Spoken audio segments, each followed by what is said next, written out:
நறுமலர் தீபம் வலையொலி கல்லூரி பேராசிரியர்களுக்கு வணக்கம். மிக முக்கியமான ஒரு பாடத்திட்டம் குறித்து இன்றைக்கு நம்ம இந்த வீடியோவில் பார்க்க போகிறோம்.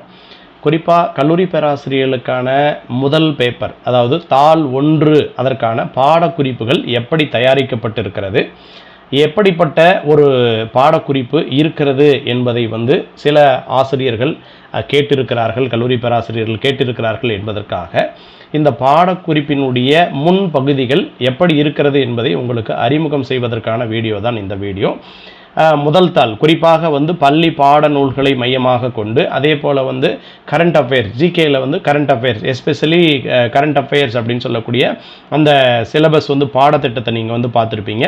இந்த பேப்பரை பொறுத்த வரைக்கும் அனைத்து பாடப்பிரிவுகளுக்கும் உரியது. நீங்கள் எந்த பாடப்பிரிவை சார்ந்தவர்களாக இருந்தாலும் இந்த பாடக்குறிப்புகளை பயன்படுத்தலாம். குறிப்பாக குரூப் 1 தேர்ச்சி பெற்ற, குரூப் 1 குரூப் 2 தேர்ச்சி பெற்ற அந்த பாட வல்லுநர்களை மையமாக வைத்துக்கொண்டு எந்தெந்த கோணங்களில் இருந்தெல்லாம் இந்த கரண்ட் அஃபேர்ஸில் கேள்விகள் கேட்கலாம் என்பதை தெளிவாக கருத்திலே கொண்டு தயாரிக்கப்பட்ட பாடக்குறிப்புகள் தான் இது. ஏறத்தாழ 1 வருடத்திற்கு இந்த பாடக்குறிப்புகள் தயாரிக்கப்பட்டிருக்கிறது. ஏன் 1 வருடத்திற்கு என்று கேட்கலாம். ஏனென்று சொன்னால் கரண்ட் அஃபேர்ஸை பொறுத்த வரைக்கும் 6 மாத காலம்தானே என்று பலரும் நினைக்கலாம். ஆனால் கேள்வித்தாள்கள் 2 முறை எடுக்கப்பட்டிருக்கிறது என்பது உங்கள் எல்லோருக்கும் தெரியும். அந்த அடிப்படையிலே இந்த நடப்பு நிகழ்வுகள் என்கிற இந்த பாடத்திட்டம் ஓராண்டு காலத்திற்கு எடுக்கப்பட்டிருக்கிறது. அதாவது எந்த இடத்திலிருந்து என்று சொன்னால் மார்ச் 2023 அன்று தொடங்கி அப்படியே மார்ச் 2024 வரைக்கும் இருக்கக்கூடிய இந்த மாதங்களில் தான் ஒவ்வொரு மாதமாக நீங்கள் திரையிலே பார்த்து கொண்டிருக்கிறீர்கள். நடப்பு நிகழ்வுகள் என்று மார்ச் 2023 முதல் மார்ச் 2024 வரை என்று இந்த உள்ளுக்குள்ளாக இந்த பாடக்குறிப்புகள் எப்படி இருக்கும் என்று பார்க்கிற போது, நடப்புன்னு மார்ச் மாதம் என்று சொன்னால் 3வது பக்கத்திலே தொடங்குகிறது, 87வது பக்கம் வரைக்கும் இருக்கிறது. இப்படி ஒவ்வொரு மாதத்திற்கும் தனித்தனியாக ஏறத்தாழ ஒரு 50 பக்கத்திற்கும் மேலாக, 100 பக்கத்திற்கும் மேலாக இந்த பாடக்குறிப்புகள் என்பது இருக்கிறது. 2024 மார்ச் 24க்கு பிறகு அதற்கு மேலும் முக்கிய நடப்பு நிகழ்வுகள் என்கிற அடிப்படையிலே கொஞ்சம் சேர்த்து கொடுத்திருக்கிறேன். இந்த பாடத்திட்டத்தை பொறுத்த வரைக்கும் நான் முன்னரே குறிப்பிட்டதை போல பாட வல்லுநர்களை மையமாக வைத்துக்கொண்டு எந்தெந்த பகுதிகளிலிருந்து அதிகம் கேட்கிறார்கள், இதற்கு முந்தைய ஆண்டுகளில் அனைத்து டிஎன்பிஎஸ்சியிலும் எப்படிப்பட்ட கரண்ட் அஃபேர்ஸ் கேள்விகள் வந்திருக்கிறது, இதை எந்த நோக்கத்தில் படிக்க வேண்டும் என்பதை மையமாக வைத்துக்கொண்டு தான் தயாரிக்கப்பட்டிருக்கிறது. இதனுடைய மாதிரி தான் நீங்கள் இப்படி பார்த்து கொண்டிருக்கிறீர்கள். இப்போ பார்த்தீங்க அப்படின்னு சொன்னால் ஃபர்ஸ்ட் மாதம் மேலே கண்டென்ட் இந்த மாதிரியான தலைப்பு கொடுத்துருக்கோம். இம்பார்ட்டன்ட் டேஸ் மார்ச் 2023 அப்படின்னு சொல்லி அந்த பேஜிங் இருக்குது. அப்பாயின்மெண்ட் என்ன, ஸ்போர்ட்ஸ் என்ன, அவார்டு அண்டு ரெகக்னேஷன் என்ன, சயின்ஸ் அண்ட் டெக்னாலஜி என்ன, ஸ்டேட் ஸ்கீம் என்ன, தமிழ்நாடு, அதில் குறிப்பாக தமிழகத்தினுடைய நிதிநிலை அறிக்கை 2023-24, அதே மாதிரி இந்த அடிப்படையில் வேர்ல்டு இன்டர்நேஷனல்ஸ் அப்படின்னு சொல்லக்கூடியது, அப்புறம் டெஃபினைன் வித் எக்ஸ்பிளனேஷன், இந்த மாதிரி ஒவ்வொரு தலைப்புக்குள்ளாகவும் என்ன பண்ணியிருக்கோம் அப்படின்னா கொடுத்துருக்கோம். அதற்கு கீழே நீங்கள் அடுத்த அட்டவணை நீங்கள் பார்த்தீங்க அப்படின்னா உங்களுக்கு படிக்கிறதுக்கு ரொம்ப எளிமையாக இருக்க வேண்டும் என்பதற்காக எந்தெந்த நாட்கள் அப்படின்றதை அட்டவணைப்படுத்தி கொடுத்துருக்கோம். இப்போ சர்வதேச பூஜ்ய பாகுபாடு தினம் அப்படின்னு சொன்னாக்க அதற்கான விளக்கம் என்ன இந்த பக்கம், இந்த பக்கம் தினம்னு சொன்னால் அதற்கான விளக்கம் இந்த பக்கம், உலக வனவிலங்கு தினம் அப்படின்னு சொன்னாக்க எந்த நாள் என்ன அப்படின்ற மாதிரி இந்த மாதிரி இருக்கும். இதுக்கு அடுத்த பக்கம் போனீங்க அப்படின்னு சொன்னால் இந்த அட்டவணை தொடரும். இந்த அட்டவணைக்கு பிறகு இப்போ அப்பாயின்மெண்ட் அப்படின்னு சொன்னால் அது எந்த அடிப்படையில் இருக்குது அப்படின்னாக்க, தேசிய மகளிர் ஆணையத்தினுடைய உறுப்பினராக நியமிக்கப்பட்டவர் யார் அப்படின்னா அதில் குஷ்பு தான் தேசிய மகளிர் ஆணையத்தினுடைய உறுப்பினராக நியமிக்கப்பட்டவராக இருக்கிறார். அப்புறம் பிரிட்டன் ஆளுகைக்குட்பட்ட எந்த நாட்டின் தலைமை அமைச்சராக ஹம்சா யூசப் பொறுப்பேற்றுக் கொண்டார் அப்படின்னு பார்த்தா ஸ்காட்லாந்து. இந்த மாதிரி யார் யாருக்கு என்னென்ன அப்பாயின்மெண்ட் கொடுத்துருக்குறாங்க அப்படின்றத மட்டுமே இந்த மாதிரி தனித்தனியாக. அப்போ இந்த மாதிரி ஒவ்வொரு தலைப்பும் உள்ளுக்குள்ளாக அப்படின்னு சொல்லிட்டு உங்களுக்கு ஒரு மிகப்பெரிய அர்ப்பணிப்போடு அதிகமான பக்கங்களை கொண்ட ஏறத்தாழ இந்த பாடக்குறிப்புகள் அப்படின்றது உங்களுக்கு 1014 பக்கங்களை உள்ளடக்கியதாக இந்த கரண்ட் அஃபேர்ஸ் அப்படின்னு சொல்லக்கூடிய தயாரிக்கப்பட்டிருக்கிறது. மிக விரிவாக தயாரிக்கப்பட்டு இருக்கிறது. கல்லூரி பேராசிரியர்களை பொறுத்த வரைக்கும் இந்த பாடக்குறிப்புகள் மட்டுமே உங்களால் கண்டிப்பாக 25க்கு 20 மதிப்பெண்களை அடிப்பதற்கு ஏதுவாக தயாரிக்கப்பட்ட ஒரு பாடக்குறிப்பாக இருக்கிறது.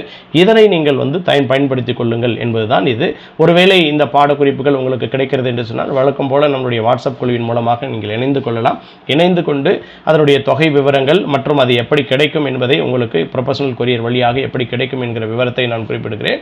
அதற்கு பிறகு நீங்கள் எளிமையாக பெற்றுக்கொள்ளலாம். அதே போல முதல் தாளிலேயே அடுத்ததாக இருக்கக்கூடியது என்ன அப்படின்னா அடிப்படை தமிழ் என்று சொல்லக்கூடியது 9ஆம் வகுப்பு தொடங்கி 9ஆம் வகுப்பு புத்தகம் தொடங்கி குறிப்பாக புதிய பாடப்புத்தகம் பழைய பாடப்புத்தகம் 2 பாடத்திட்டங்களையும் மையமாக வைத்துக்கொண்டு இதுவும் ஏறத்தாழ ஒரு 890 பக்கங்கள் உள்ளடக்கிய பாடக்குறிப்பு. இந்த பாடக்குறிப்பையும் நான் முன்னரே குறிப்பிட்டதைப் போல ஏற்கனவே வந்து இந்த பள்ளி பாடநூல்களில் தேர்ச்சி பெற்று இன்றைக்கு அந்த பணிகளில் இருக்கக்கூடியவர்களை முதன்மையாக கொண்டு பல்வேறு நூல்களை வந்து தொகுத்து கொடுக்கப்பட்ட ஒரு பகுப்பு இது பார்த்தீங்க அப்படின்னா உங்களுக்கு இன்டெக்ஸ் பார்த்தீங்கன்னா 9ஆம் வகுப்பு முதல் 12ஆம் வகுப்பு புதிய பாடப்புத்தகம் பழைய பாடப்புத்தகம் சிறப்பு தமிழ் அப்புறம் வந்து 9ஆம் வகுப்பு டு 12ஆம் வகுப்பு வரைக்கும் இருக்கக்கூடிய இலக்கணம் அதாவது நியூ அண்ட் ஓல்டு அப்படின்னு சொல்லிட்டு அப்புறம் வந்து இலக்கண புத்தகம் அப்படின்ற இந்த அடிப்படையில் தான் உங்களுக்கு இருக்கும். இதை நீங்கள் பார்த்தீங்க அப்படின்னு சொன்னால் ஒவ்வொரு தலைப்பு கொடுத்துருக்கேன். இந்த இடத்துல ஒவ்வொரு தலைப்பாக தனித்தனியாக கொடுத்து அதில் எந்தெந்த பகுதிகளில் என்னென்ன இருக்கிறது அப்படின்றத குறிப்பிட்டு சொல்லியிருக்கிறோம். இப்போ நீங்கள் இதனுடைய முதல் பக்கத்துக்கு வந்தீங்க அப்படின்னா 9ஆம் பக்கம் வந்து பார்த்தீங்கன்னா இயல் 1 அமுதென்று பெயர் திராவிட மொழி குடும்பம் அப்படின்னு கொடுத்துருக்குறோம். இதில் ஒவ்வொன்றும் எந்தெந்த இது வந்து முக்கியமான பாயிண்ட்டோ அதுக்கெல்லாம் வந்து போல்டாக்கப்பட்டிருக்கிறது. அதுக்கு வந்து அச்சடிக்கப்பட்ட மாதிரியான ஒரு சூழலில் நீங்கள் வந்து பார்க்க முடியும். மேலே பார்த்தீங்க அப்படின்னு சொன்னாக்க அதே மாதிரி அதனுடைய சுருக்க குறியீடாக கீழே வந்து நிறைய அட்டவணைகளையும் கொடுத்துருக்குறோம். அட்டவணைகள் என்ன கீழே பார்த்தீங்கன்னா மூவகை திராவிட மொழிகள் அப்படின்னாக்க இப்போ தென் திராவிடம் நடு திராவிடம் வட திராவிடம் அப்படின்னு சொன்னால் அதற்குரிய அட்டவணைகள் வந்து கீழே கொடுக்கப்பட்டிருக்கிறது. குறிப்புகள் வந்து படிப்பதற்கு எளிமையாக இருக்கணும் அப்படின்றதுக்காக இந்த மாதிரி சின்ன சின்னதாக புல்லட் போட்டு பாயிண்ட்ஸாக என்ன செஞ்சுருக்கோம் அப்படின்னு சொன்னால் கொடுத்துருக்கோம். ஏன் அப்படின்னா இது தமிழ் மாணவர்களுக்கு மட்டும் கிடையாது, மற்ற துறை இருக்கக்கூடிய கல்லூரி பேராசிரியர்களுக்கும் ரொம்ப எளிமையாக புரிந்து கொள்வதற்காக. ஏன்னா வந்து அவர்கள் ரொம்ப நாள் ஆயிருக்கும் அவங்க அடிப்படை தமிழ் அப்படின்றதெல்லாம் படித்து ரொம்ப நாள் ஆயிருக்கும். யூஜி படிக்கும்போது படிச்சிருப்பாங்க. அதுக்கு பின்னாடி நிறைய அவங்களுக்கு வந்து டச் இல்லாமல் இருந்திருக்கும்.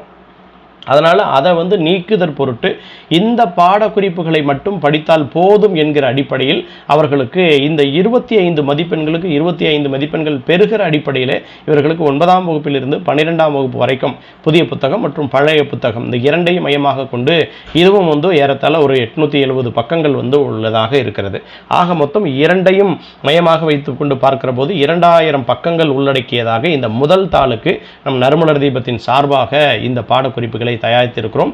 இந்த பாடக்குறிப்புகள் தேவைப்படுகிற கல்லூரி பேராசிரியர்கள் முதுகலை தமிழாசிரியர்களை பொறுத்த வரைக்கும் அல்லது மற்ற பாடம் படிக்கக்கூடிய பிறத்துறை முதுகலைக்கு தயாராகி கொண்டிருக்கக்கூடிய முது அறிவியலுக்கு தயாராகக்கூடிய குறிப்பாக பிஜிடிஆர்பிக்கு தயாராகி கொண்டிருக்கக்கூடியவர்கள் இந்த பள்ளிக்கூட பாடநூல்களை மட்டும் பயன்படுத்திக் கொள்ளலாம்.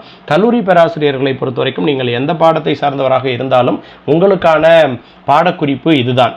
அதனால் வந்து நீங்கள் கரண்ட் அஃபேர்ஸாக இருந்தாலும் சரி அதே போல் தமிழாக இருந்தாலும் சரி இந்த இரண்டையும் ஒன்றாக பயன்படுத்திக் கொள்ளுகிற அடிப்படையிலே இந்த பாடக்குறிப்புகள் தயாரிக்கப்பட்டிருக்கிறது. இதனை நீங்கள் பயன்படுத்த வேண்டும் என்று நினைக்கிறீர்கள் என்று சொன்னால் கீழே கொடுக்கப்பட்டிருக்கக்கூடிய அந்த டிஸ்கிரிப்ஷனில் வாட்ஸ்அப் குழு இருக்கிறது, அதில் இணைந்து கொள்ளுங்கள். அல்லது மேலே கொடுக்கப்பட்டிருக்கக்கூடிய இந்த எண்ணிற்கு கால் செய்து அதனுடைய விவரங்களை தெரிந்து கொண்டு தேவைப்படுவோர் வந்து பெற்றுக்கொள்ளலாம். நன்றி, வணக்கம்.